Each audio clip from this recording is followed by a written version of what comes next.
Hi, I'm James from Fujifilm and I'm here to talk to you about the new Fujifilm X-E4. The X-E4 packs the same punch as the top of the range cameras, the X-T4 and the XS10. It has the same backlit CMOS X-Trans sensor, which will give really rich, vibrant colours and very sharp images as well. Using 425 focus points and 8 frames per second, this small little camera is very capable of doing anything from landscapes, portraits and sports and action and wildlife photography. The viewfinder is a crisp 2.36 million dots at 0.62 times. For those wanting to shoot video, the X-E4 will shoot 4K at 30 frames per second in DCI 4K.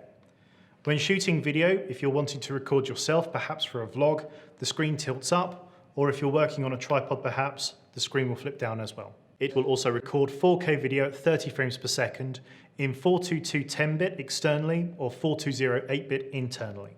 The X-E4 has a new control design layout, which means that it works perfectly with the new accessories. There's a thumb grip, a leather half case and a metal hand grip as well.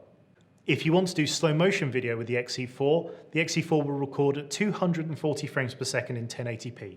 With 18 film simulations, for those that perhaps want to shoot JPEG instead of RAW and just have to shot instantly, this will cater to all of your needs. Reportage photographer Dom Shaw took out the X-E4 in London and shot with classic negative. Here's an example of the look and feel you can get straight out of the camera.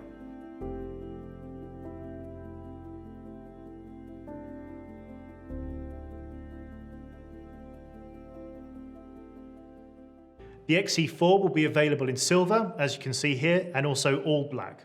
For those that already have the Fujifilm system, this will make an excellent backup camera, and for those that want to take out a smaller camera than usual, this is the ideal thing.